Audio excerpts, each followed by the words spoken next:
Olá, boa noite.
Tem ninguém hoje.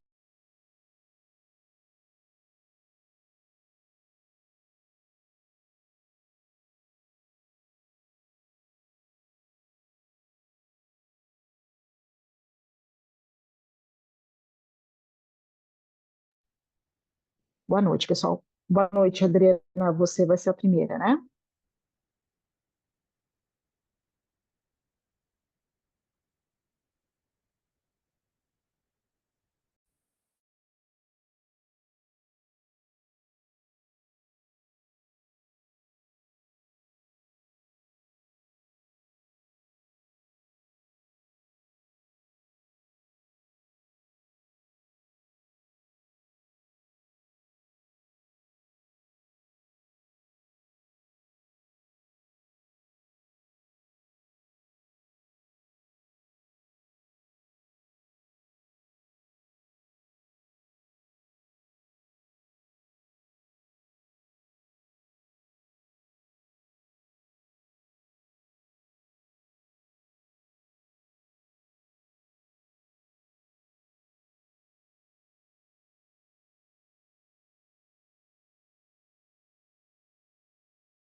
Boa noite, pessoal. Vocês me ouvem?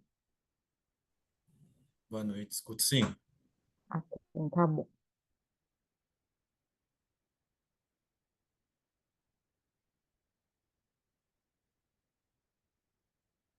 É, estão todos na sala? Acho que ainda não.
Bom, boa noite, pessoal. Seguindo a ordem aqui, a primeira pessoa a apresentar vai ser a Adriana. Eu acho que ela não está na sala aqui ainda, me dá um tempinho. Com a palestra Operação de Custo na Formação de Preço. Depois, investir em imóveis é um bom negócio, uma análise comparativa de empreendimentos tipo estúdio na cidade de São Paulo, com o Caio, o Alexandre e o Alberto. Na sequência, escassez de embalagens de vidro, proposta de solução para a queda das vendas de leite de coco no mercado nacional, com Fábio Levalessi e Adilson Adelito da Silva. E, por fim, revisão de processo de atendimento com foco no aumento do faturamento e melhoria da experiência do cliente. O caso da empresa Alfa, com a Luna Dias e o Sérgio Silva Dantas. Vamos combinar aqui que, pelo tempo, temos... Luna, pode falar. Boa noite. Eu queria pedir desculpas pelo atraso e também falar que eu estou numa situação com um familiar no hospital e eu queria saber se eu posso apresentar primeiro para poder voltar para lá. É só você, Adriana, que vai fazer a apresentação. Ou, desculpa, só você, Luna, que vai fazer a apresentação? Isso. É, Adriana, você tem, aliás, vocês todos, a Luna é a última, vocês têm a prerrogativa. Ela pode ser a segunda, porque eu tô com a filha lá embaixo me esperando também. Tudo bem, Luna? Você será a segunda pessoa, segundo grupo? Tudo bem. Então, tá bom. Adriana, então vamos lá. Você tem 20 minutos a partir de agora. Consegue ver minha apresentação? Sim. Sim. Tá ótimo. Obrigada. Boa noite. É uma honra participar deste evento, né? Esse evento surgiu de uma cadeira que eu faço com as professoras que me orientaram, que é a Roberta e a Ruth. Então, fica o meu agradecimento a elas. Este é um relato técnico sobre a apuração de custos na formação de preço, que é numa empresa de serviço de terceirização de mão de obra para condomínios. E a gente começou a introdução falando, né, um pouco sobre essa inferência que ela proporcionou, né, a alocação de custos e a mudança do setor comercial. Pois quando era preciso discutir os preços, né, para o novo cliente ou até para o cliente que já estava, quando tem os reajustes, né, do mercado e tudo, eles não faziam essa revisão, né? E agora, depois desse relato, eles começaram, né, a ver essa esse trabalho, né, de fazer a alocação de custos correta e ter toda a precificação baseada realmente nos seus custos, que antes, né, era feita baseado nos concorrentes ou baseado no que o cliente mais ou menos estava esperando de valores. Então, esse relato, ele foi um sucesso para a empresa, né, porque eles conseguiram visualizar realmente o, a parte acadêmica, né, e conseguiram aplicar na empresa em questão.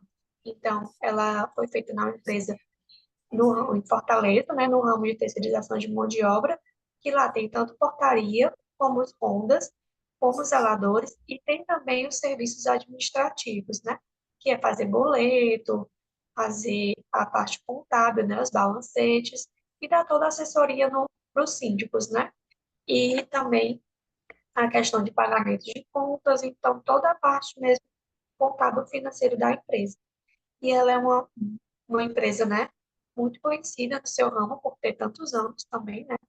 E ela, e ela antes, né, como eu falei, ela era feita toda essa questão, né, de precificação baseada nos seus concorrentes ou baseada no seu cliente. Então, essa empresa, né, é uma empresa muito crescente, porque hoje em dia, né, aqui em Fortaleza, pelo menos, as empresas, as pessoas estão realmente migrando, né, para os condomínios ou para a casa. Então, é um ramo muito crescente aqui. E aí, a gente colocou também essa parte, né, da parte acadêmica, né? Então, segundo Martins 2018, para administrar preço de venda é necessário conhecer, né, o preço do produto, que, ao nosso ver, é um dos principais, né? Além dos custos, é preciso saber, né, o grau de elasticidade da demanda, os preços dos concorrentes, os preços dos subprodutos, né, no caso dos produtos parecidos com o do ramo, a estratégia de marketing, mas tem tantos outros, né? Tem que se conhecer a questão do risco do negócio. O ramo de terceirização, ele é um ramo bem peculiar, né? Quando você fala de terceirização, você assume todas a parte a parte do funcionário, né? A folha, os vales alimentações, o vale transporte, a cesta básica. Então, tudo do funcionário é alocado justamente com as empresas terceirizadas. E elas têm, né, que pagar as rescisões quando sair. E não é uma coisa provisionada, então é um ramo que tem um risco bem alto, porque você nunca sabe quando vai acontecer alguma coisa. Então, você tem que cobrar o preço justo para quando acontecer alguma dessas diferenças, né, uma dessas peculiaridades, você ter como realmente arcar, né, com esses valores. Então, o que foi feito no cliente, né, desse artigo? A gente fez primeiro os custos da portaria, né, que geralmente são 4 porteiros, ficam, né, em revezamento 12 por 36, que é a escala dele. E aí a gente colocou os custos variáveis, né, desses 4 porteiros.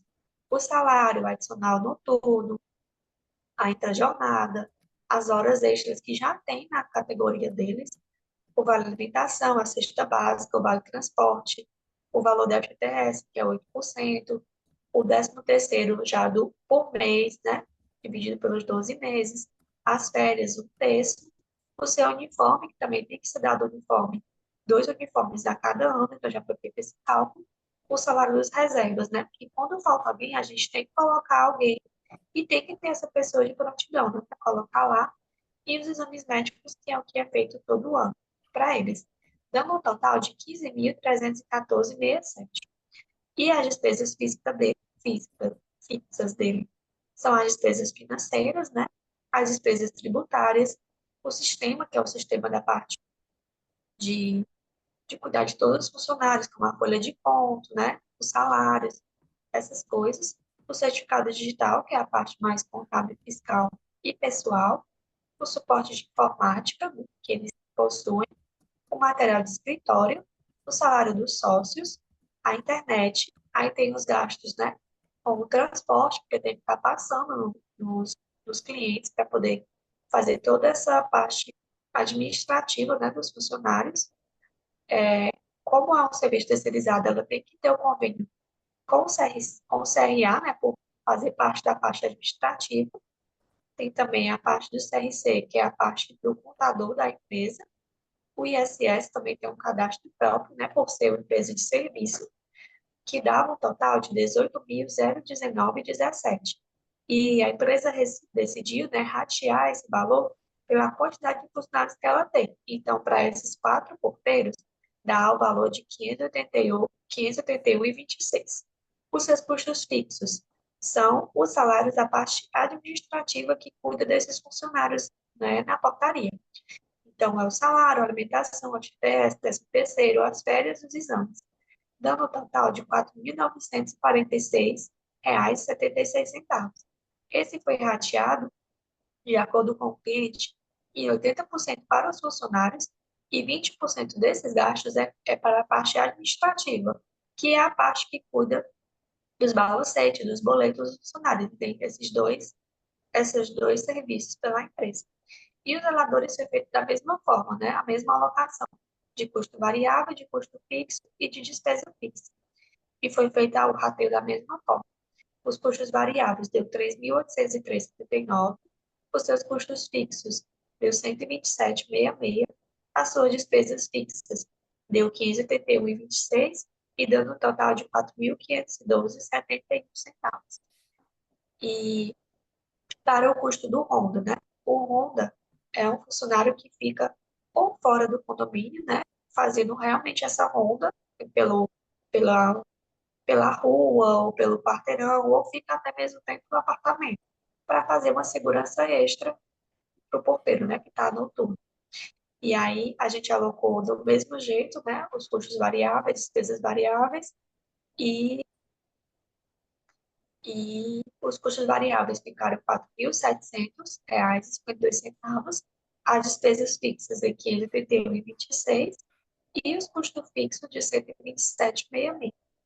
E aí a gente decidiu separar, né, também a parte administrativa, que é aquela parte que eu falei anteriormente, né, que foi alocado os 20% para o administrativo. Então, ele entrou como custo fixo, que aí é o seu salário, a sua vale alimentação, o FGTS, 13º, as férias e os exames médicos.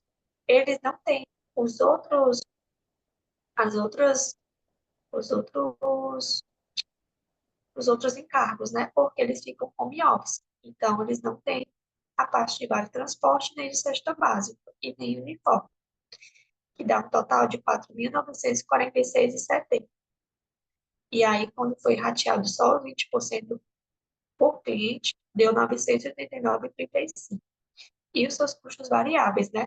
Que são só realmente da parte administrativa, que é a questão da parte tributária, o sistema que faz os balancetes e os boletos, os materiais de escritório e o suporte de informática, que dá 287,27. Então, somando, dá um total de 633,31. E depois disso, a gente fez, né? Eu não coloquei aqui, mas a gente fez uma tabela com todos os clientes que eles têm e foi feito o rateio, né? De qual valor que está hoje, né? Que estavam cobrando no mês, que a gente foi feito no mês de maio, agora de 2024. E a gente colocou o valor que deveria ser. E aí, quando a gente fez essa alocação, a gente viu que só o cliente 7 que estava com o valor mais baixo do que o valor que eles estão cobrando. Mas, por ser um ramo de terceirização, ele tem uma peculiaridade que não foi alocada anteriormente, só para ele, o cliente poder entender essa diferença, né? Que é a questão das rescisões e da alocação de pessoas. Quando falta alguém, a gente tem que colocar, né, uma pessoa que fica de prontidão esperando para assumir esse posto. Então, tem todo um custeio por trás, né, por ser terceirizada, desses funcionários a mais. Tanto funcionário para tirar férias, quanto funcionário para algum atestado, né, que acontece no, lembrando, né, no caso da pandemia, teve muitos gastos com isso. Então, a empresa passou por um sufoco, porque o serviço deles era um serviço essencial, né? Eles não podiam mandar ninguém para casa, porque tinha que ter alguém na portaria, né, para abrir a porta, para receber as encomendas e para fazer a limpeza dos prédios, né? Então, esses valores, eles têm que ser guardados, né? Os clientes pagam para o cliente, para a empresa, e eles são alocados, né, numa conta que geralmente, nessa empresa, né, que a gente estudou, a gente verificou que esses valores, eles são para aplicação, né? Então, eles vão guardando esses valores para quando acontecer alguma fatalidade, eles terem esse valor para arcar. Só que essa empresa que a gente fez essa análise, ela não guardava esse dinheiro, né? Ela ia alocando nos custos dela. Quando acontecia, eles ficavam no sufoco para tentar arcar com os valores, né? Então, a gente fez, né, para eles dessa alocação, para mostrar, né, que teria sido importante eles colocarem esses valores, porque já sem esses valores eles já perceberam que tem um cliente que está dando prejuízo. E aí, depois disso, a gente fez a DRE para ele. No caso, né, a DRE dele não vai mostrar esses valores, porque não é todo mês que tem essas rescisões e esses avisos. Mas a gente fez só para ele ter uma noção de como é mês a mês. E aqui eu coloquei para vocês o mês de março. A receita bruta deles é R$ 146.366,77. Aí colocando, né, os impostos, deu 15.257,06, dando uma receita líquida de 137.308,20 centavos.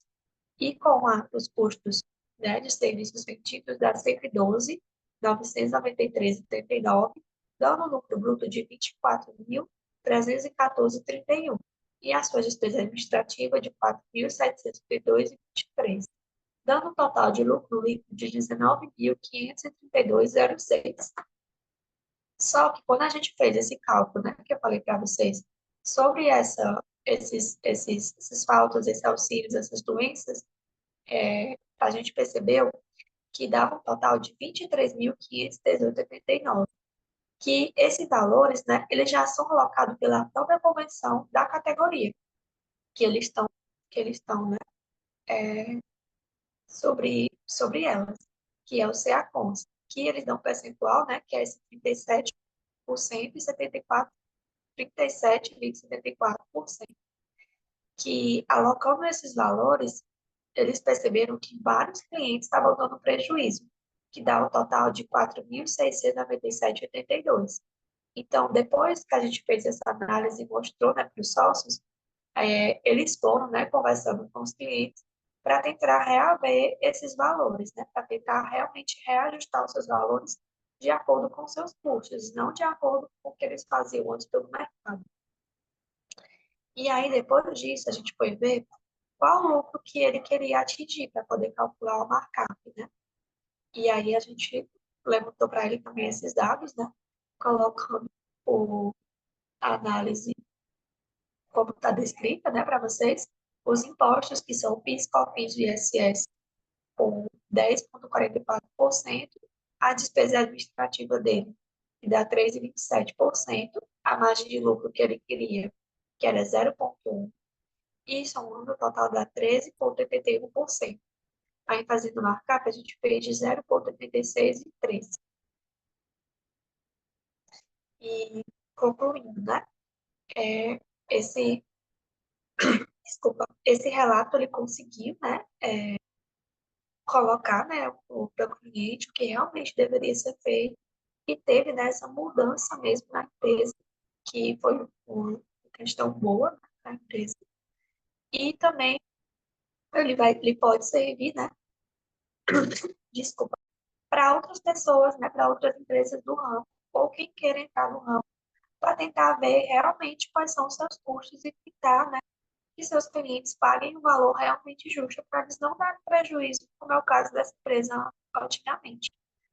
Então, a gente considerou que o objetivo desse trabalho, né, que era realizar um método de apuração de custos para a formação de preços, né, da empresa de terceirização de mão de obra para a economia, foi identificado, né, que a empresa fazia sua precificação com base nos concorrentes e foi então sugerido para ela a alocação de custos e despesas, sendo elas fixas ou variáveis, né, conforme eu mostrei para vocês, e o seu preço de venda, e assim, né, teve a troca fazendo o seu custeio realmente pelo custeio dos custos da empresa, foi feito pelo custeio por absorção. E também foi sugerido, né, a demonstração de resultado para ele, para que ele fizesse toda a alocação na parte contábil dele, a demonstração do seu markup, e demonstrando, né, quanto deveria ser a precificação para atingir o lucro que ele desejava, ajudando assim a empresa, né, a, a alterar o valor dos seus clientes para o valor correto. E aqui está a referência que eu usei nesse slide. E é isso. Muito obrigada. Vocês têm alguma dúvida?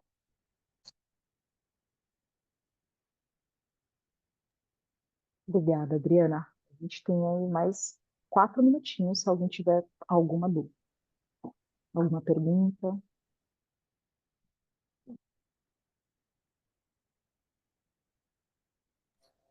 Eu queria fazer uma, Denise. Eu estava tentando entrar aqui, não peguei o comecinho da apresentação. Gostaria de saber se você também fez uma comparação com os serviços de condomínios eletrônicos.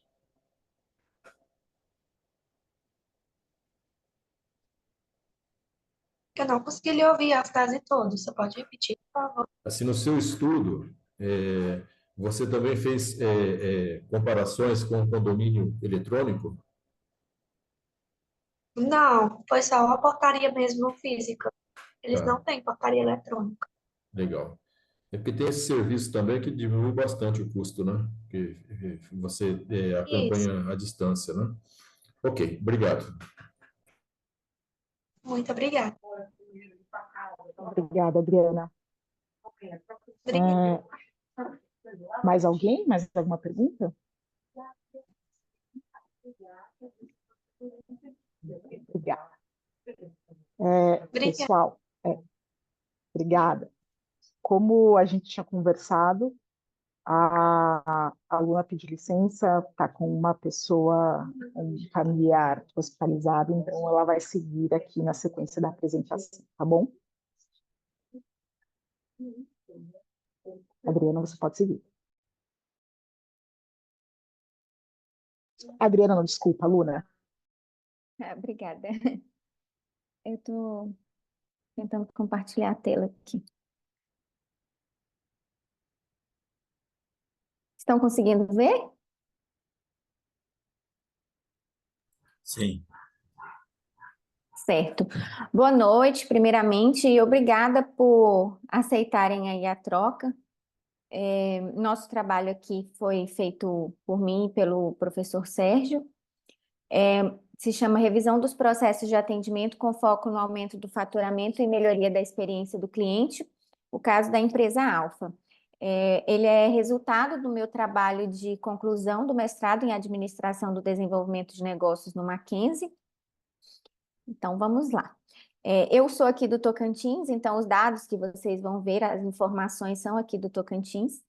É uma empresa na área de locação de equipamentos da construção civil. E aí a pesquisa, nós vimos que o mercado da construção civil, ele tinha essa projeção otimista para o ano de 2022, 2023, aí, quando foi feito o trabalho. A cidade de Palmas, ela tem a segunda maior taxa de crescimento geométrico do país, né? Então, crescimento de 2,40% nesse ano aqui, de 2020, que foi o último que eu consegui, e também os alvarás e empregos na área da construção civil, que mostram esse crescimento aqui na região. O que foi feito nessa empresa foi uma análise do faturamento, é uma rede, uma franquia, de equipamentos, como eu disse anteriormente. Então, foi feita uma análise do faturamento de janeiro a julho de 2022, comparando com janeiro a julho de 2023. E aí se demonstrou um baixo crescimento do faturamento, apenas 7%, e levando em consideração que nesse período foram abertas 2 novas lojas, então realmente o crescimento não foi assim expressivo. Além disso, também foi observado o mediano padrão de atendimento aos clientes, tanto B2B quanto B2C. Então, o objetivo do trabalho foi aumentar o faturamento e, para isso, melhorando tanto o atendimento quanto a experiência do cliente, para possibilitar, então, a fidelização, mais fidelização e recompra. Na etapa de diagnóstico, foram 4 etapas. A primeira delas foi com o gestor e os coordenadores das lojas. Nessa etapa, o objetivo foi identificar as dificuldades para aumentar as vendas, então foi uma entrevista online com todos eles. Já com os vendedores, o objetivo era investigar quais ações já são feitas no sentido de captar clientes, fidelizar e reter esses clientes. Também foi feita uma pesquisa de satisfação com os clientes, um questionário online para identificar também a satisfação deles e uma análise da relação entre os clientes e o faturamento. Bom, como conclusões aí nessa primeira etapa, o gestor relatou que a franquia ela disponibiliza, aliás, muitas ferramentas para retenção e fidelização de clientes, como ferramentas para visitas. Eles possuem um instrumento de gestão chamado Fases da Obra, que permite que o vendedor, assim que ele faça uma venda, ele acompanhe qual a próxima etapa daquele cliente, para que assim ele possa já fazer mais uma venda ali, e uma série de outros. Mas os líderes não fazem esse acompanhamento e a equipe acaba não seguindo completamente todos os processos e falta o acompanhamento dos líderes. Já os líderes, eles relataram que há conflitos interpessoais, tanto entre os liderados quanto entre líderes e liderados. O engajamento da equipe, eu até repliquei aqui uma frase dita por eles muitas vezes, eles sabem o que devem fazer, mas não fazem, e eles também acabam não cobrando. A forma de abordagem ao cliente nem sempre é a mais adequada para realizar a venda, então é uma abordagem mais passiva para essa venda. E também o alto turnover de vendedores. O que que acontece? Os vendedores saem, entram outros, e esses vendedores é que treinam os novos e acabam perdendo tempo aí nessa situação para pessoas novas, e aí elas acabam não ficando, então gera uma frustração geral. Bom, com os vendedores foi feita essa entrevista e, dentre as várias perguntas, como os clientes chegam à loja, principalmente pelo WhatsApp, que é um WhatsApp geral de todas as lojas, então é tipo, quem responder primeiro fica com o cliente. São 5 lojas na cidade com esse mesmo número. E também ligações que são realizadas. Eles já possuem ações para reter e captar clientes, que são a reativação de clientes. Então, algum cliente que entrou em contato fez um orçamento e não fechou, ou que fechou, mas ele está em outra fase da obra agora. Então, eles podem fazer essa reativação, fazem, eventualmente. E visitas às obras de maior porte aqui da região. Eles utilizam o instrumento de gestão fases da obra, mas todos concordaram que poderiam aproveitar melhor isso para realizar mais vendas. Em relação a por que os clientes se tornam recorrentes, foram unânimes em responder que a qualidade, a manutenção, a garantia dos equipamentos, um diferencial da empresa perante as outras aqui, é que se o equipamento vai para a obra, ele apresenta algum defeito, alguma situação, ele tem a manutenção no ato que acontece, ou até a substituição, mas assim com muita agilidade. Então, foi um ponto relatado aqui pelos clientes. Eles possuem também a curva ABC com os melhores clientes, e eles já utilizam no processo de reativação. Claro que não com a frequência que se deveria, mas eles fazem isso de alguma forma. A pergunta é relacionada a qual volume, como eles poderiam aumentar o volume de negócios da empresa. Eles confirmam que a reativação que eles já fazem, não com tanta intensidade, e também eventos para clientes, para atrair esses clientes maiores para a empresa. Eles também foram perguntados se indicavam a empresa para trabalhar, e aí apenas um deles, dos que foram escolhidos para responder, dizia que não indicaria por não se sentir valorizado em relação ao seu trabalho. Em relação à pesquisa de clientes, foram enviados para uma base de mais ou menos 400 clientes aí durante uns 15 dias mais ou menos. Entretanto, apenas 38 responderam.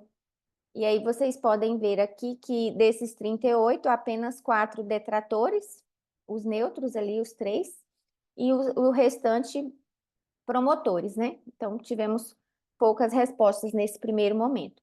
Havia também outras 2 perguntas, uma delas é por que eles alugavam ou indicavam a empresa para um amigo, e aí, novamente, atendimento, equipamentos, o suporte, essas facilidades, essa questão da entrega também.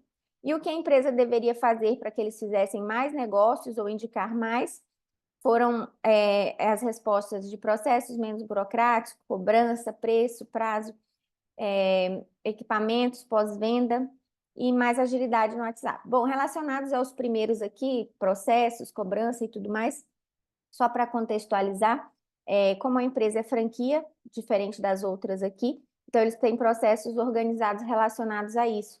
Então, eles não têm muita flexibilidade em relação, por exemplo, a prazo, a um pagamento de uma forma diferente. Então, acaba que essas respostas foram por isso. Em relação à análise do faturamento, com relação aos clientes, nós fizemos aqui quantos clientes representam 50% do faturamento e quantos clientes representam 80% do faturamento.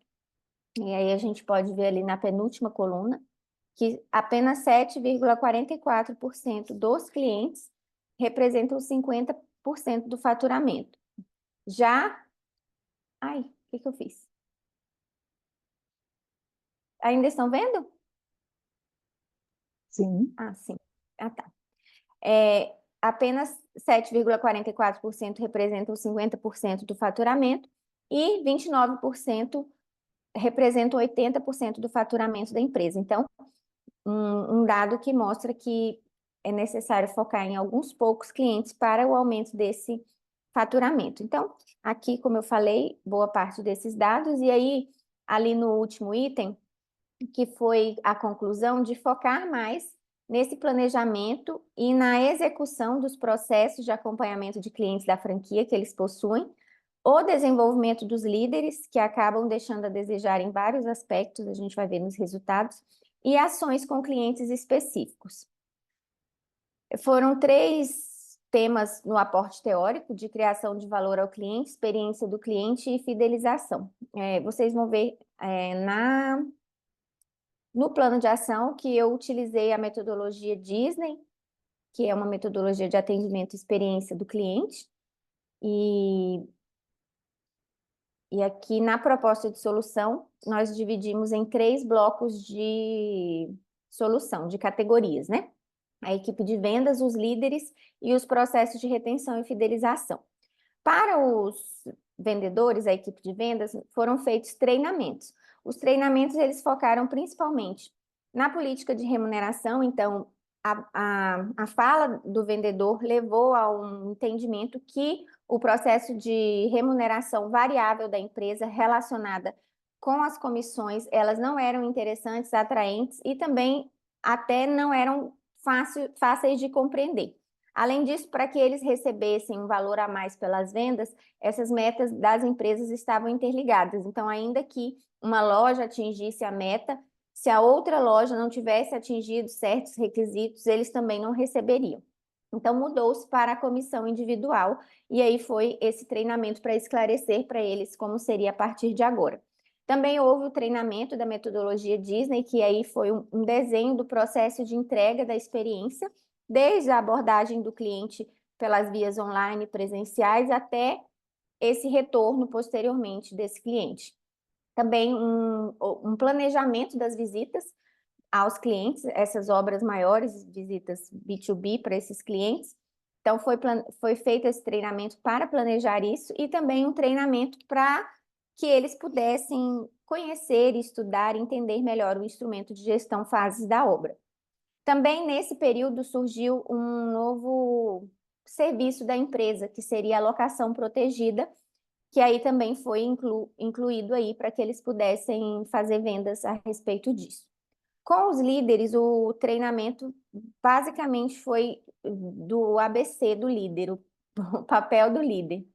Então, era para que ele entendesse realmente qual o papel dele na empresa, não exatamente o que ele estava desempenhando no momento, porque apesar do título ele acabava sendo muito operacional e deixando esses acompanhamentos estratégicos de lado e, enfim, o resultado não vinha por isso. Para os processos de retenção e fidelização, foram feitas ações de fidelização, eventos e tudo mais. A ideia era um programa de fidelidade que se mostrou não viável naquele momento, dado a essa rotatividade dos vendedores naquele momento. Bom, do treinamento geral de tudo que foi feito com os vendedores, nós saímos com um plano de ação com 8 itens que eles deveriam fazer ao longo daquele mês. Esses itens também envolviam aumento do preço, quando eles vissem oportunidade para isso, vender acessórios, vender a locação protegida, os andaimes completos, ou seja, na verdade, isso aqui tudo faz parte de um só, que é fazer orçamentos completos para os clientes, porque era melhor oferecer completo e depois ir retirando se o cliente assim dissesse que já possuía aquilo ou não tinha interesse, do que o contrário, fazer um orçamento mais básico e ir acrescentando depois. Também estudar fases da obra com mais afinco, então é como se fosse um mapa, tipo aqueles joguinhos Ludo, que aí tem todos os equipamentos e o que você vai fazer com cada um daqueles equipamentos em cada fase da obra. As visitas aos clientes, a reativação também dos clientes da curva ABC e o documento do não. O documento do não é um registro no sistema sempre que eles deixarem de locar algum equipamento por falta de equipamento ou porque a empresa não pode entregar. E aí, já com o líder, o papel do líder, que era o que ele deveria aprender ali, mais as ações dele, seriam simplesmente as reuniões semanais para acompanhar e monitorar o faturamento, as vendas de cada um, as visitas e tudo mais. Bom, na nossa avaliação, o líder não conseguiu realizar as ações. Ele não realizou as reuniões, ele não acompanhou o que deveria ser feito. Só para contextualizar, ele é uma pessoa que está há 18 anos na empresa e recentemente ele ascendeu à gerência comercial. Ascendeu por razões de confiança e proximidade e honestidade, mas não por questões técnicas como habilidades estratégicas de gestão e tudo mais. E assim ele não fez as ações. A pesquisa de clientes que nós íamos monitorar os resultados teve apenas 2 respostas nesse mês. E em relação aqui às ações dos vendedores, eles tiveram 8 as 8 ações que eles precisavam desenvolver ao longo do mês e aqui o resultado. A tabela de preço foi executada, acessórios aumentou em 55%, a locação protegida que estava começando teve 16 vendas naquele mês, e o vendedor que executou tudo isso aqui, ele teve 54% a mais de vendas do que o outro vendedor. O que que aconteceu? Nesse mês, saíram 2 vendedores que tinham acabado de começar. Então, de 4 lá, nesse momento aqui da avaliação, existiam somente 2. O Fases da Obra, que é um instrumento de gestão, não foi estudado como deveria, mas eles aceitaram que deveriam aprimorar mais esse conhecimento da ferramenta. As visitas não foram feitas porque no período também a empresa não teve disponibilidade de veículos para que eles fizessem, e a reativação e o documento do não foi feito apenas por esse vendedor, que eu chamei de vendedor 1 aqui, que foi o que teve 54% a mais de vendas. Bom, as conclusões foi uma solução com pouca complexidade. Todas as ferramentas, as ações, elas já eram conhecidas da equipe, e o que aconteceu foi que realmente faltou o acompanhamento e o feedback dos líderes para que isso pudesse ter tido mais eficiência e resultados. Muito obrigada. E se vocês tiverem alguma dúvida, estou aqui à disposição.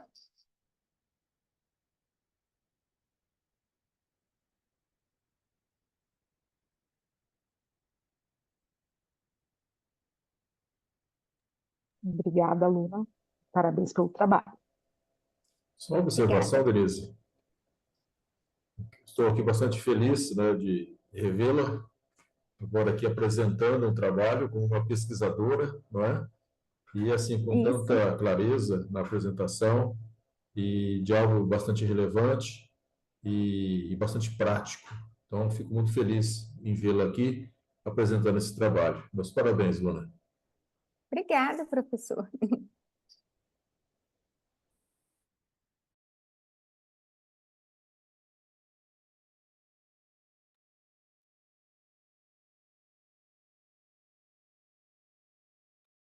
Se não houver dúvidas ou comentários, podemos seguir para a próxima apresentação. Eu tenho só Seria uma dúvida. Ah, claro.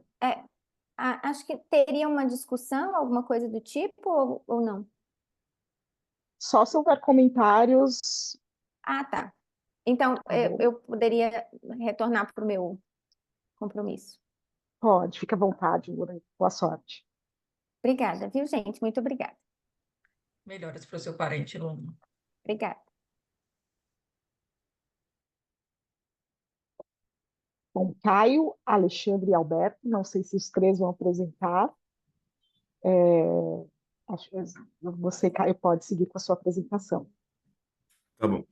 Vou compartilhar minha tela. Vocês me avisam se vocês estiverem vendo, por gentileza.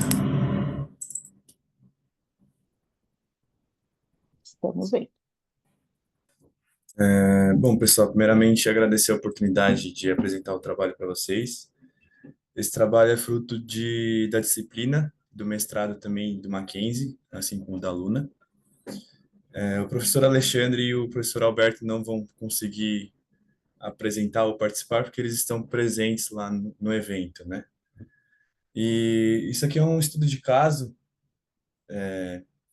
ao meu ver, interessante, né? Eu tinha bastante interesse em comprar um imóvel para fazer a questão de investimento. E hoje, se alguém mora aqui em São Paulo, vê a quantidade de empreendimentos que estão subindo, né? Em especial os estúdios, apartamentos um pouco menores, de metragem entre 25 e 30 metros quadrados. E casou, no momento que eu estava fazendo a disciplina de viabilidade de negócio, e eu queria entender um pouco melhor se fazia sentido ou não adquirir um empreendimento desse para a parte de investimento. Então, aqui o trabalho, né, o título do trabalho é Investir em Imóveis é um bom negócio, e é uma análise comparativa de empreendimentos tipo estúdio na cidade de São Paulo.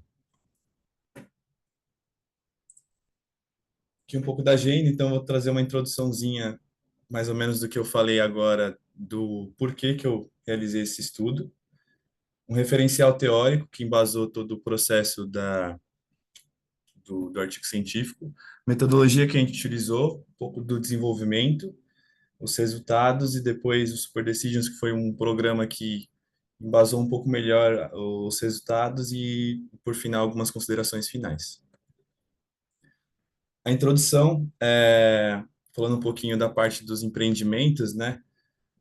Dando uma estudada, eu percebi que o mercado imobiliário ele ainda é considerado uma classe de ativo bem segura e resiliente, buscando na internet, buscando em algumas pesquisas, mesmo durante a pandemia, que foi né, um período aí de dificuldade para quase todos os investimentos, o mercado imobiliário ainda assim conseguiu crescer, teve um retorno médio global de 9% em 2020. O crescimento da demanda, tanto das áreas urbanas, então a população cresce, o mundo cresce, né, em quantidade de pessoas, e então a demanda por imóveis, ela acaba crescendo por consequência. Trouxe também alguns desafios e oportunidades no mercado imobiliário brasileiro. Ele é atraente, especialmente em locação de imóveis um pouco menor hoje em dia, que são mais vistos. E, por fim, o trabalho tende a focar na parte da análise de viabilidade de investimentos em imóveis residenciais em bairros nobres de São Paulo. Aqui um referencial teórico, então a gente estuda bastante a decisão intuitiva versus a analítica, né? A grosso modo, assim, bem resumida, a decisão intuitiva é aquela que é baseada no que a pessoa já viveu, então são critérios que muitas vezes são enviesados, e a decisão analítica ela é baseada em dados, em conhecimentos um pouco mais palpáveis. Também trouxe aqui no trabalho a parte de instrumentos para apoio ao processo de decisão, o Analytical Hierarchy Process. Ele é um método desenvolvido pelo Thomas Sachs, que ele modela decisões complexas em uma estrutura hierárquica. Então, você vai modelando aquilo que você prefere em uma decisão. Um pouco mais adiante, vai dar para entender melhor no decorrer do trabalho. O trabalho também conta com análise de viabilidade de projetos, e aí eu trouxe duas principais técnicas, né, que são utilizadas hoje, que é a taxa interna de retorno e o valor presente líquido. Taxa interna de retorno, ela mede a taxa de retorno gerada pelo investimento, como o nome já diz, e o VPL ele compara o valor presente dos fluxos de caixas futuros com o investimento inicial. Então, ele traz o valor de tudo que você vai ganhar no período que você decidiu analisar para o período presente e faz a diferença desses valores, para ver se ele é positivo ou negativo. Sendo positivo, faz sentido investir. Sendo negativo, quer dizer que você vai perder dinheiro nesse investimento, né? Isso tudo bem a grosso modo, né? Tem estudos muito mais complexos sobre, mas só para a gente trazer aqui para o estudo de caso. E posteriormente, eu também fiz uma análise de cenários de simulação do Monte Carlo. Simulação de Monte Carlo é uma técnica estatística que ela modela sistemas complexos para prever resultados probabilísticos. Então, ela é comumente aplicada em projetos de investimento, muito utilizada também na parte de engenharia, finanças e meteorologia. Bom, o objetivo da pesquisa em si foi a análise do retorno de investimento em dois imóveis similares, situados em bairros nobres de São Paulo. Os bairros são a Avenida Paulista e o bairro de Perdizes, na região oeste. O preço de venda é tabelado, né, na imobiliária do empreendimento da Paulista estava de R$ 381.188 e das Perdizes estava em R$ 341.744. Esses valores são os valores de tabela, como eu disse, não foi negociado, não foi falado, foram valores pegos e trazidos para o estudo. É importante notar também a localização, né? Como é um empreendimento que você quer investir, então você precisa tomar cuidado e ter essa atenção com a localização que você vai escolher. Localização que normalmente tem fácil acesso de transporte público, de lazer, de cultura são localizações mais valorizadas que demandam mais. O horizonte da análise vai ser no período de 5 anos, então a gente está falando aqui do segundo semestre de 2024, a partir de então, 5 anos para frente, e as estratégias de locação vão para dois tipos, o que a gente chama de short stay e o long stay. Resumindo, o long stay é aquele aluguel a longo prazo, que muitos fazem e faziam mais ainda antigamente, né? E o short stay é essa locação um pouco mais nova, que foi facilitada aí por meio do aplicativo do Airbnb. Então, são locações de normalmente uma semana, às vezes até 2 dias, e o long stay são locações com contrato um pouco mais longos. Aqui umas premissas que eu trouxe para o projeto não ser enviesado. Então, a construtora vai ser a mesma para ambos os apartamentos, então a gente tira o viés, né, da qualidade. Muitas vezes a gente sabe que tem construtoras que trabalham com produtos de melhor qualidade, por isso os preços aumentam. Mas para o caso de estudo aqui, a construtora é a mesma. As semelhanças dos apartamentos, então, são apartamentos de mesma metragem e também os andares que foram escolhidos foram os mesmos. Também tirando o viés, né, da vista do apartamento, do andar, se é um andar um pouco mais alto, um pouco mais baixo. Localização, eu já comentei anteriormente, né, Perdizes e Avenida Paulista. A estratégia de locação vai ser o long stay e o short stay. E aí eu coloquei aqui uma observação que o short stay ele começa com um investimento adicional de 50 mil em imobiliário. Já o long stay, eu não coloquei esse investimento. O long stay, como é uma locação de longo prazo, normalmente você loca o seu apartamento só, né, meio cru, pelado, como a gente chama na linguagem popular. Já o short stay, eu coloquei esse investimento imobiliário de 50 mil para você dar uma valorizada na locação e ganhar um pouco mais nas diárias. Modelo de pagamento à vista, então, como eu falei, não seria negociado, são valores baseados na tabela da construtora. Período de análise 5 anos, então, com a previsão de ocupação em junho de 2026, que é quando os empreendimentos ficaram prontos. Então, vale ressaltar que o apartamento não gera renda nos 2 primeiros anos. Projeção de receita, ela é o aluguel mensal, né, para o long stay, e as diárias para o short stay, ambos baseados, respectivamente, no quinto andar e no Airbnb. São desconsideradas as datas festivas, então a gente sabe que quando você faz o Airbnb, se a localização do seu apartamento for numa região, né, perto de estádio, perto de onde vai ser esse evento, você consegue um retorno um pouco maior, mas isso foi desconsiderado no estudo. E as taxas de vacância estimadas com base em dados de mercado serão apresentadas posteriormente. A taxa de desconto escolhida foi de 6% ao ano sem considerar a inflação, com base em rendimentos líquidos de títulos públicos. Então, para horizontalizar todo o estudo, não foi considerada a inflação em nenhuma nem no aluguel, nem na locação, nada. Aqui foram as variáveis que eu trouxe para fazer o estudo. Então, a gente sabe que são dezenas de variáveis que podem influenciar o preço do aluguel, o preço do quanto você vai cobrar pela diária. Mas aqui eu trouxe somente essas cinco, cinco variáveis. Primeiro, é o potencial de aluguel, que é a receita proveniente de locações de longo prazo e estadias curtas, essencial para calcular o retorno sobre o investimento, foi baseado no autor Brown, em 2019. Taxa de vacância, que é o Johnson que fala, em 2020, que é o percentual de que o seu apartamento, né, o seu empreendimento não vai ficar alocado, quanto tempo ele vai ficar vazio. Os custos fixos e operacionais, que aí são as despesas com impostos, taxa de condomínio, manutenção, seguro, que devem ser subtraídas, né, do valor total. Quem fala sobre isso é Miller, em 2017. Valorização do imóvel, que é comentado pelo Lee em 2021, que é influenciada por desenvolvimentos futuros, melhorias na infraestrutura. Então, a gente sabe que se você comprar um apartamento e ele está perto de um metrô que vai ser construído, provavelmente se esse metrô sair, seu imóvel valoriza, se tiver um shopping, se tiver alguma coisa nova, seu imóvel vai valorizar. E, por fim, análise de viabilidade geral. Então, Avaliação abrangente de fatores que afetam a rentabilidade e segurança do investimento, que é um pouco comentado que é comentado pelo Smith, 2018. Aqui das variáveis, né? Eu trouxe então os valores que eu iria utilizar para o estudo e depois eu vou mostrar de onde retirei esses valores. Então, o aluguel da Avenida Paulista ele vai no intervalo de R$ 1.850 a R$ 2.900, com uma média de R$ 2.450. São dados retirados do quinto andar, assim como o aluguel de Perdizes também, que é um intervalo de entre 1.800 a 3.500, com uma média de 2.800. As diárias para essas duas regiões, primeiramente para Paulista, ela no intervalo de R$ 170 a 250, com uma média de 210, e para as Perdizes é um intervalo de 200 a 400, com uma média de 280.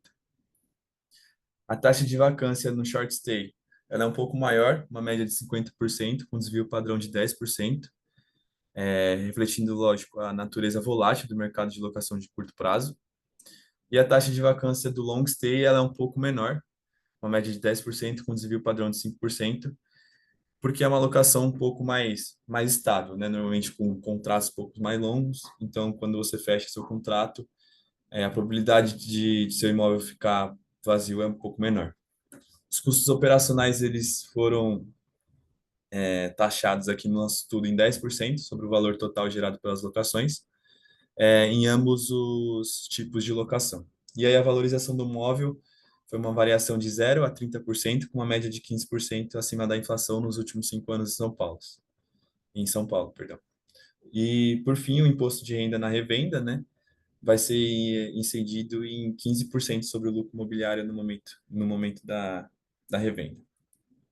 Aqui é um pouco das imagens do estudo, né, no artigo dá para ver um pouco melhor e um pouco mais esmiuçado, mas só para vocês entenderem que foi pego aqui das plataformas que provavelmente vocês já conhecem, do Quinto Andar, do Airbnb. E aí sim, o desenvolvimento, né? Depois, então, de ter pego a base do aluguel, a base da taxa de vacância, tudo isso nas plataformas, a gente trouxe para começar a desenvolver os valores, começar a mexer um pouco nesses números. E aí a projeção ela foi dividida em duas partes. Primeiramente, a análise da situação de certeza e depois a gente fez a simulação do Monte Carlo. Então, primeiro o objetivo era projetar o fluxo de caixa dos empreendimentos para os próximos 5 anos. Os passos realizados foram, primeiro, o levantamento do investimento total para a aquisição dos imóveis à vista, estimativas de receitas potenciais pela locação dos imóveis após, né, os 2 anos que não teria alocação, e cálculo dos custos operacionais e receita da revenda do imóvel após 5 anos, considerando a valorização imobiliária. E aí os cálculos foram o VPL e o TIR. Aí aqui é um comparativo de valores esperados. Então, para o apartamento da Paulista no long stay, o valor investido é o valor do apartamento e para o short stay é o valor do apartamento mais os 50 mil que eu tinha comentado. Para esse comparativo de valor esperado, foram usadas as médias. Então, foi usada a locação de R$ 2.450 e para a diária 210. A primeira alocação ocorre após 2 anos da compra, como já dito anteriormente. A vacância varia de 10% no long stay e 50% no short stay. E o custo operacional de 10% da locação. Valorização do imóvel, 15%. E esses são os valores da VPL a 6% ao ano, do long stay e short stay. E aí isso foi feito para os 2 empreendimentos, tanto na Paulista como nas Perdizes. E aí esses valores, vale lembrar que os valores pegos aqui como esperados são as médias. Então, aquelas médias que eu comentei anteriormente, né? Aqui foram os valores utilizados para fazer esse valor esperado aqui. Depois disso, a gente fez a simulação de Monte Carlo. Para realizar esse processo, foi utilizado o DTS Simulator e o Microsoft Excel, o Excel, né? E a configuração foi feita a seguinte: foram feitas 1.000 interações, os valores de aluguel e diárias, eles sofreram uma distribuição PERT, então a gente não pegou mais a média, a gente pegou uma distribuição PERT do mínimo, médio e máximo, assim como a valorização do imóvel, e a taxa de vacância a gente considerou uma distribuição normal, então a média e o desvio padrão. E aí a gente também rodou essa simulação para atingir os valores de VPL mínimo, máximo e os seus percentuais. Aqui está um pouquinho do que a gente conseguiu de resultado, né? Então, primeiramente, para o empreendimento da Paulista, no modelo long stay, a gente conseguiu uma distribuição de VPL dessa forma e do TIR dessa forma. E aí, a imagem está um pouco distorcida aqui, no escrito dá para ver um pouco melhor, mas eu resumi aqui para vocês. Então, o empreendimento tem 80% de chance de ter uma TIR menor que 6% ao ano. Lembrando que a TIR é a taxa mínima de atratividade. Então, 80% de vezes simulados esse modelo, ficou inviável o projeto. E aí o VPL também mostra uma probabilidade maior de perda. Vocês podem ver aqui. E então, o que conclui isso, né? A análise indica que o investimento não é uma boa alternativa, considerando o horizonte de planejamento de 5 anos para o Paulista Long Stay. Já no Paulista Short Stay, a TIR ela melhora um pouco mais, assim como o VPL. O empreendimento tem 55% de chance de ter uma TIR menor que 6%. O VPL mostra uma probabilidade de perda, né, maior de perda, mas ele mostra que a VPL pode ser superior a R$ 12.000 em 20% de chance.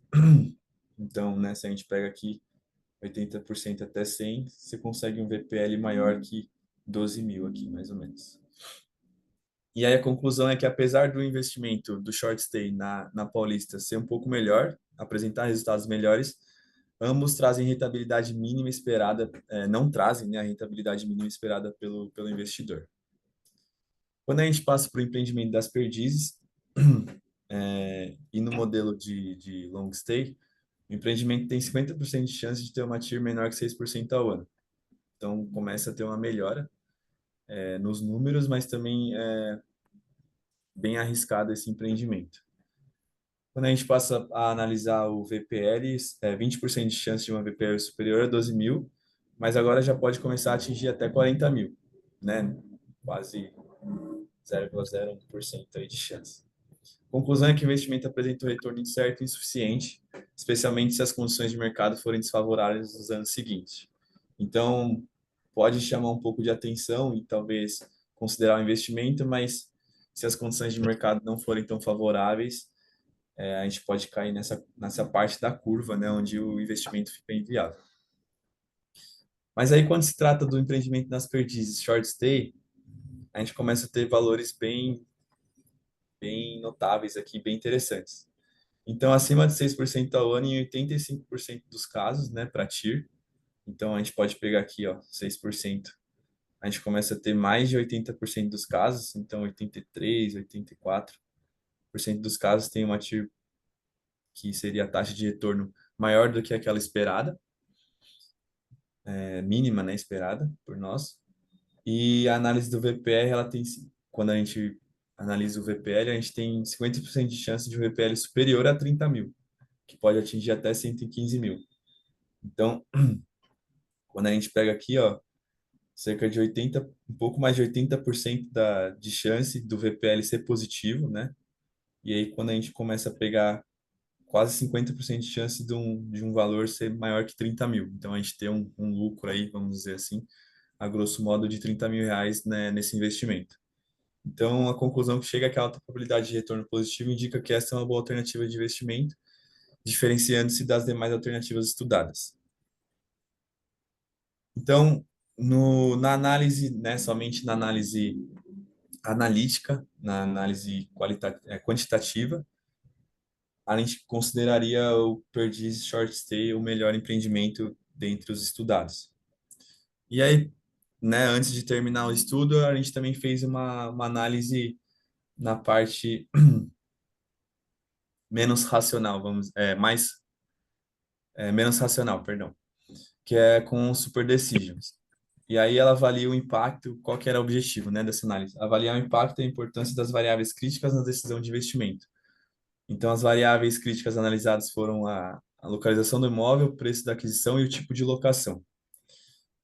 E o resultado da análise foi a seguinte, que o preço do imóvel, ele era o critério mais importante devido ao impacto direto na viabilidade financeira e potencial do retorno, e o tipo de locação era considerado o critério menos importante com um menor poder de ponderação na decisão.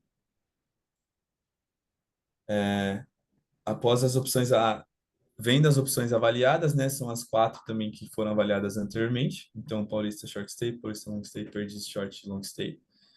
E o método de decisão aplicado é o HP, já comentado anteriormente.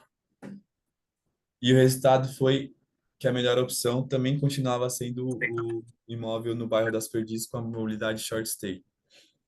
Então, o porquê, né, seria a melhor opção? Por conta da localização, os Perdizes oferecem uma localização estratégica próxima ao estádio portante, o que pode valorizar ainda mais as diárias que foram desconsideradas no estudo, mas na realidade você pode ganhar um pouco mais nessas datas festivas. Mobilidade short stay por apresentar maior rentabilidade comparado ao long stay, e o investimento inicial é menor. Então, o custo menor faz com que seja um pouco mais atraente essa opção.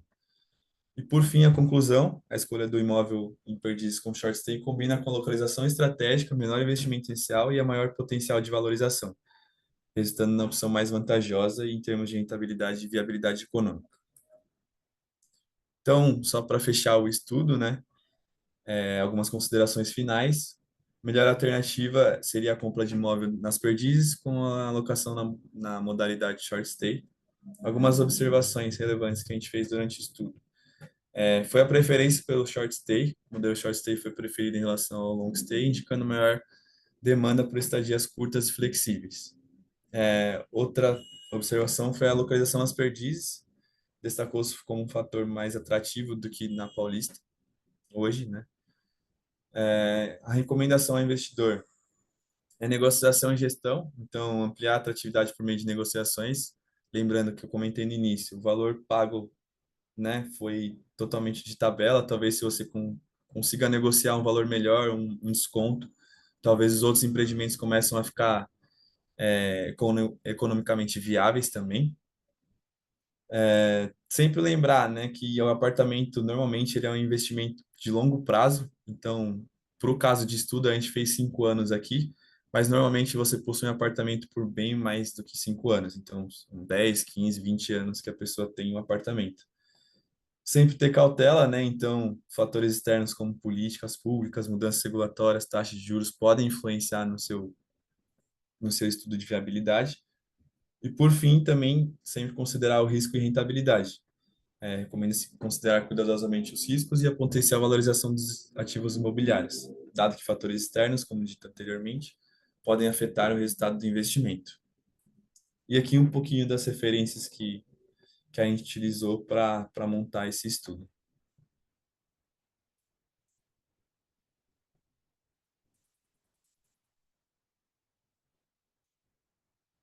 E acabei. Se alguém tiver alguma dúvida, alguma ponderação, pode ficar à vontade. Obrigada, Caio. Imagina. Parabéns pelo trabalho. Posso fazer a pergunta, Denise? Também quero dar um abraço no Caio, fazer muito grande vê-lo também aqui apresentando, com tantos dados, né? Todas as dúvidas todas as minhas armas aqui como um investidor conservador, né? Você desarmou todas, né? Então, ficou só uma dúvida, Caio. Mas você também tirou aí, né, no finalzinho, a questão do tempo, né? Mas aí só resta uma dúvida, assim, bobinha, né? Afinal, você decidiu comprar em Perdizes ou na Paulista? Brincadeirinha. Não, na verdade eu ainda estou estudando, viu, professor? É isso Mas aí. depois do estudo deu uma clareada bacana assim na cabeça. Foi Legal. bem bom. E também acho que, já que você continua estudando, né? Talvez verificar próximos se bem que ali na Perdiz tem a PUC, né? Próximos ao Mackenzie, próximos a grandes universidades, né? Sim, Onde há essa procura. Talvez seja interessante, né? Eu me lembro, eu fiz uma aquisição de um imóvel e a rentabilidade dele, em termos de valorização, foi assim coisa espantosa em 3 anos, né? Então, não teve nenhum investimento que desse desce o esse que deu, retorno. né? Então, foi uma grata surpresa, né? Mas tudo bem. Grande abraço, Caio. Abraço, senhor. Obrigado.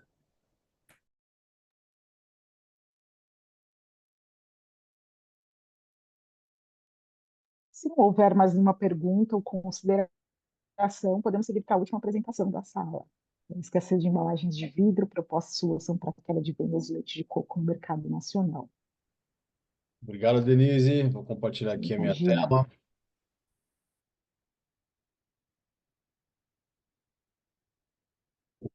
Bom, então hoje eu vou fazer aqui a apresentação, também aqui do tema do mestrado profissional, junto com o professor Adilson Derito, que foi muito valioso em todo esse processo de desenvolvimento e na busca da solução por esse problema aqui de uma empresa de consumo, uma empresa de leite de coco, bebidas de coco e coco ralado, que eu vou agora aqui demonstrar para todo mundo.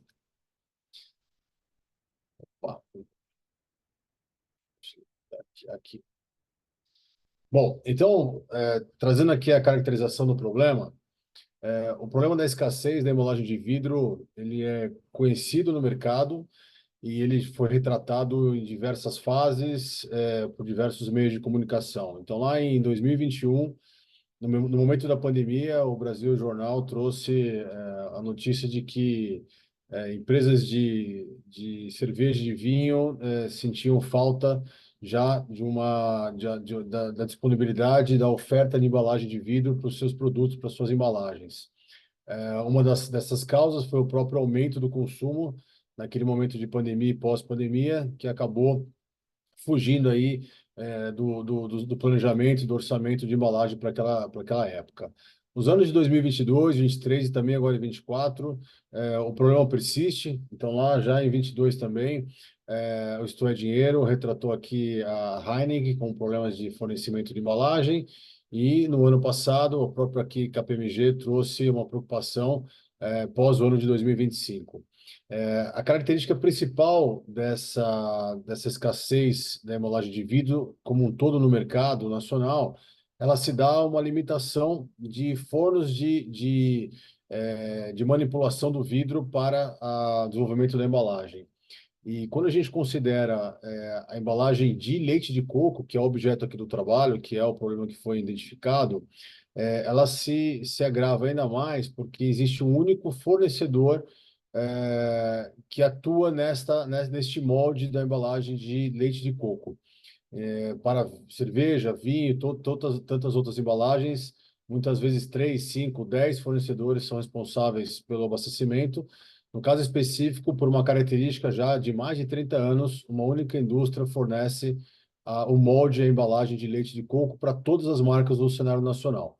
Então, esse foi um problema percebido, caracterizado, e que, como próxima etapa, foram realizadas pesquisas com consumidores da categoria de leite de coco para se confirmar se, de fato, a embalagem de vidro era uma embalagem preferida, qual era a predisposição ou a iniciativa de se mudar para outras embalagens e ainda qual era o próprio conhecimento das outras embalagens para os consumidores. Então, aqui, o quadro da esquerda mostra que a embalagem de vidro é disparado a mais conhecida pelos consumidores da categoria. As praças escolhidas foram São Paulo e Salvador, mas aqui, no total, a resposta aqui, a análise foi muito parecida. Então, 76% dos consumidores conhecem a embalagem de vidro de forma espontânea, quando você estimula 93%, quase 100%. Já a embalagem PET aparece como uma segunda embalagem conhecida, né, quando perguntada de forma espontânea, e a caixinha, que é a embalagem Tetra Pak ou SIG, aparece numa proporção menor. A outra pergunta que teve como objetivo caracterizar o problema é quais eram as razões daqueles consumidores considerarem ruim ou péssima a migração para uma embalagem de Tetra Pak, que é a caixinha ou SIG, né? E aqui se identificou que é um percentual alto, aqui 22%, mas 38%, 19%, não concordava com essa mudança por entender que ela não é bonita, não garante a qualidade e não preserva o produto da forma original que a embalagem de vidro preserva. Então, foram duas constatações que realmente confirmaram que o problema existe, ou seja, somente um fornecedor com a embalagem de vidro no molde de leite de coco, uma escassez em todo o mercado de vidro, menor conhecimento de forma significativa em relação ao vidro pelos consumidores da categoria e três objeções aqui em relação à migração. Então, de fato, o problema foi caracterizado nesse momento. Bom, com proposta de solução, foram definidas pela empresa três possibilidades, três caminhos diferentes. E cada um deles foram analisados para se buscar a solução escolhida e trabalhar ao longo dos próximos meses, dos próximos anos. Então, a primeira alternativa, a primeira solução seria migrar o volume da embalagem de vidro para uma embalagem de PET. Avaliou-se custo, aceitação, acesso à produção, etc., para que isso fosse uma opção considerada. A segunda alternativa, migrar esse volume de embalagem de vidro para uma embalagem de caixinha, que é fornecida pela Tetra Pak ou a SIG. E para isso foram definidos planos de ações de publicidade, envolver o fabricante da embalagem, inclusive para poder participar desse processo de migração. E uma terceira hipótese seria continuar insistindo em desenvolver novos fornecedores.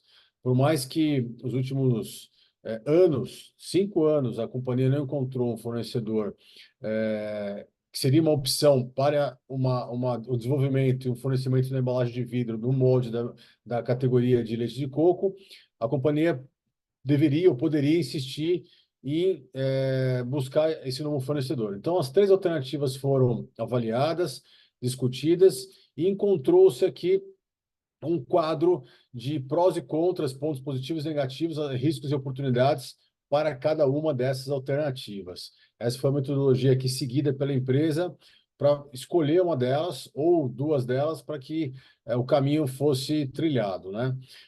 Esse quadro comparativo, ele tem como principal aqui objetivo não só listar as vantagens e desvantagens, riscos e oportunidades, mas ele também trouxe uma própria ajuda visual em como encontrar as maiores vantagens para cada um dos tipos dos caminhos escolhidos e, principalmente, quais seriam os caminhos com algum tipo de bloqueio, barreira ou resistência, que nós caracterizamos aqui na ocasião pela cor vermelha. Então, primeiro aqui na embalagem PET, ela tinha como grande vantagem livre fornecimento, quer dizer, fornecedores de PET são vários, você compra o molde, você assopra na fábrica, ou com máquina própria ou terceira, e você teria um fornecimento ilimitado dessa embalagem, seria uma grande vantagem.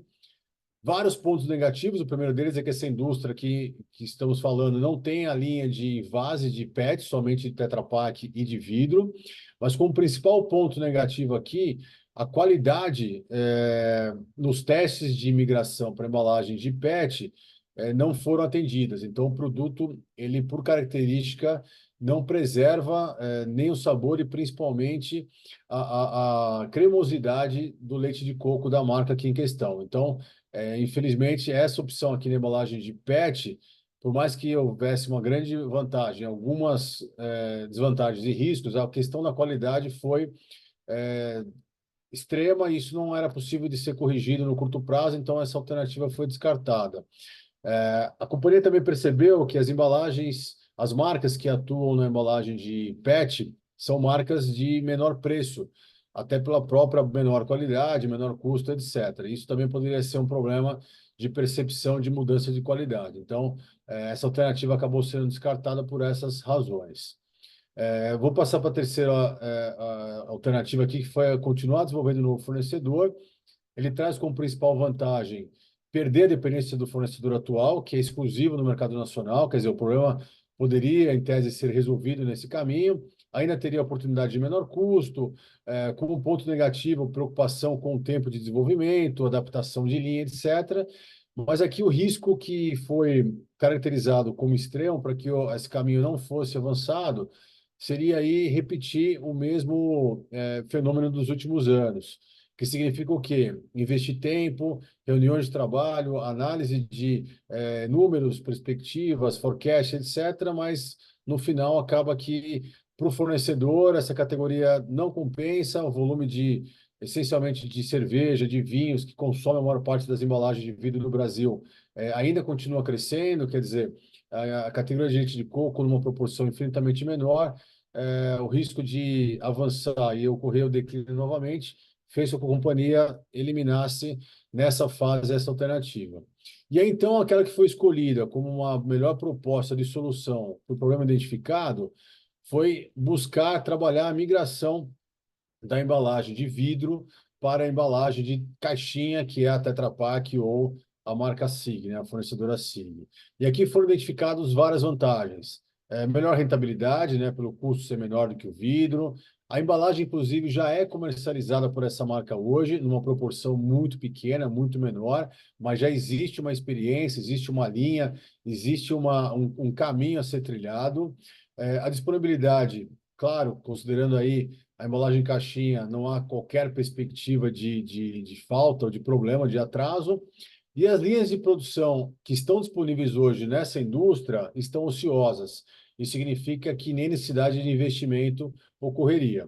Claro que também tem aqui um ponto negativo, que é todo esse processo, esse plano de ação que será necessário ser executado para buscar essa migração. Como risco, parte dos consumidores ficarem resistentes e mantiverem a sua preferência na embalagem de vidro, ou levar muito tempo para ocorrer essa migração. E aqui ainda foi identificada uma outra grande oportunidade, que esse fornecedor, né, seja a Tetra Pak ou SIG, tem total interesse em participar desse processo de transição. Existem diversos cases, exemplo de creme de leite, leite condensado e muitos outros, onde a migração de uma embalagem, seja de vidro, seja de lata, ocorreu para a Tetra Pak, e quanto mais outras categorias migrarem, não só é importante para um volume incremental, né, porque essa indústria Tetra Pak ou SIG só trabalha com a caixinha, mas como também mais uma referência de produtos que passaram a escolher, né, a tecnologia da Tetra Pak como a sua embalagem de comercialização. Então, isso aqui também foi um ponto importante ser caracterizado. Bom, uma vez escolhido o caminho da migração da embalagem de vidro para a embalagem de caixinha ou Tetra Pak, foi realizado um plano, né, um plano de marketing e trade marketing, com o objetivo aqui de alcançar diversas frentes, né? Então, aqui, nesse case, foi definido um orçamento de R$ 464.000, distribuídos aqui entre incentivos para a equipe de vendas, né, para ajudar a performance, dar relevância, comprometer o time que é fundamental para que a migração tenha sucesso. Foi desenvolvido um Promopack físico, e ele é muito interessante porque ele oferece ao consumidor a embalagem que ele já está acostumado de vidro, mas com um pack, né, uma cinta com desconto para embalagem de caixinha. E qual é o grande atrativo? Que ele vai ter a certeza, utilizando os dois, de que a qualidade é a mesma. Então, a associação do vidro com a caixinha no mesmo pack favorece ao consumidor gerar experimentação, perceber que houve uma vantagem nessa migração, e aí, quando ele usa de fato a caixinha, ele percebe que existem diversas outras características positivas, como, por exemplo, a própria segurança, não quebra, pode ser manuseada por crianças, idosos, etc. E aí consegue eliminar a preocupação que apareceu na pesquisa de uma perda de qualidade com uma embalagem diferente. Packs virtuais que estão super hoje difundidos dentro do comercialização no varejo, né? Tabloides para que ocorram promoções da nova embalagem pelo varejo alimentar e que também ocorram artes, imagens dentro dos tabloides, reforçando as diferentes utilizações e os benefícios da caixinha. Está previsto para 6 meses mais uma pesquisa com consumidores para se identificar o que de fato ocorreu a partir do início do processo de migração, quais foram as características de fato percebidas pelos consumidores que migraram, e quais são aquelas que os consumidores que resistem ainda percebem pós o início de utilização na caixinha. Campanhas digitais com influencers, né, que são importantes para recomendar, endossar, trazer credibilidade para a nova embalagem. E aqui também um programa de produção de receitas que ajuda não só a apresentar a nova embalagem, mas também trazer novas utilizações, quer dizer, melhorar o consumo per capita da categoria de leite de coco, que é habitualmente usado em doces, muquecas, bebidas, mas existe um portfólio aí, um mundo de opções enorme aí com essa categoria, que produção de receitas sempre são vantajosas. Então, aqui é um orçamento definido, a Tetra Pak, como fornecedora, foi convidada e aceitou participar desse custo, que foi muito interessante, e aqui existe um calendário para que os próximos meses absorvam essa atividade. Bom, indo adiante, existe aqui um planejamento da migração, um planejamento financeiro, e esse planejamento financeiro, ele traz, nos próximos 5 anos, quais são os ganhos, de rentabilidade, de margem, a partir do mesmo faturamento, estabelecido como base zero. Então, aqui a gente não tem ganho de share previsto, não tem ainda, ganho de volume previsto, o que tem simplesmente uma comparação, das margens atuais com a embalagem de vidro para as margens novas com a embalagem de caixinha Tetra Pak. Então, aqui no gráfico ao lado, existe um plano de migração, que ele começa aqui como 20%, cadê? Desculpa.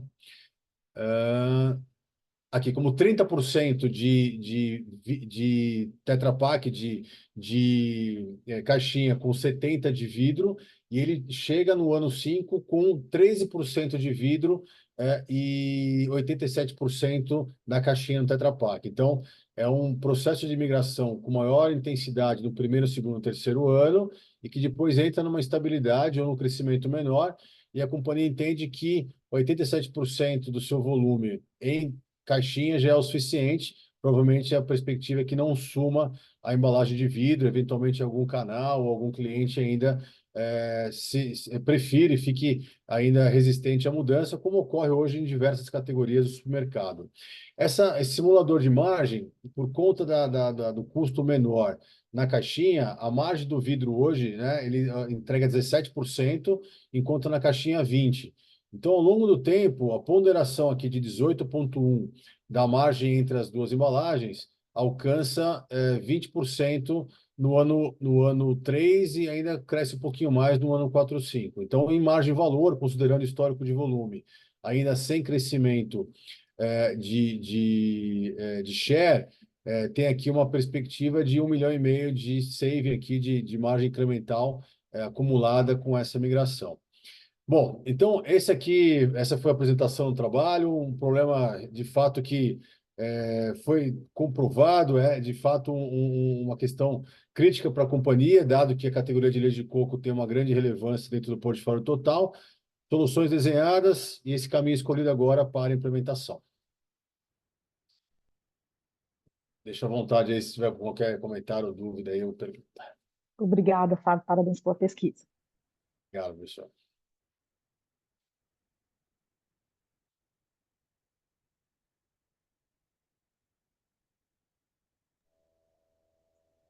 Tem uma caixinha de água de coco virtual para cada um aí, Fábio? Seria bom, né, professor? Ainda a tecnologia não proporcionou ainda essa possibilidade. Fiquei empolgado aqui. Mas eu também quero agradecê-lo, Fábio, pelo desenvolvimento do trabalho, o cuidado que você tomou ao longo de todo esse tempo.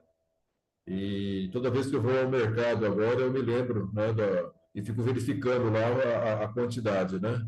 Então, é algo que fica na nossa mente. Então, quero parabenizá-lo pelo trabalho muito cuidadoso e bastante precioso. Obrigado.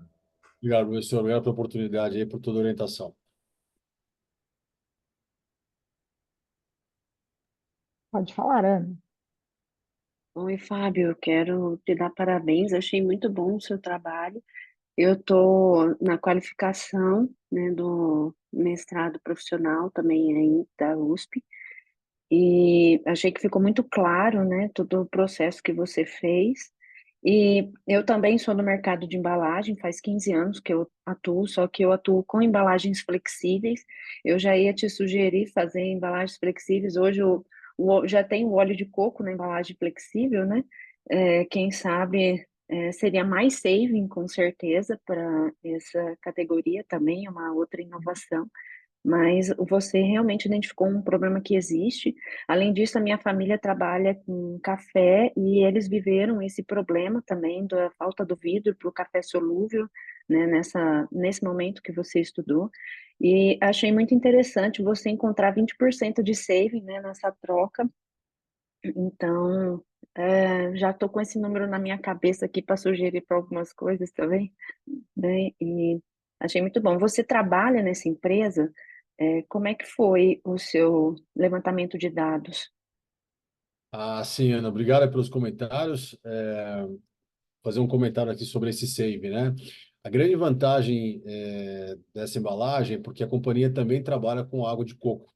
Então, ela já tem um volume, tem uma escala, já tem uma base grande, e a partir desse volume incremental, esse volume se beneficiaria dos bônus da Tetra Pak. Então, isso foi uma grande vantagem para desenvolver esse saving, além do fato, sim, de que o cartonado ele é mais barato do que o vidro, né? Além da tampa do vidro, que é necessário, a chamada rolha, né? Então, essa composição da embalagem do cartonado ficou bem melhor. Então, isso foi uma grande vantagem. Eu fui o CEO dessa empresa durante alguns anos. Hoje eu faço parte do conselho consultivo, não tenho mais uma atuação como executivo, mas durante todo o percurso do trabalho, eu tinha um papel de executivo como CEO, então acompanhei cada uma das etapas e principalmente a interação entre todas as áreas, né, que foi um grande aprendizado, quer dizer, trazer o método, trazer a pesquisa e a integração entre todos para que cada um pudesse participar no modelo de comitê, foi muito rico. E aí agora é o momento de implementar esse plano e o professor daqui a pouco vai encontrar no supermercado e todos aí embalagens de packs e aí ganhando espaço na gôndola em relação ao vidro. Esse é o plano.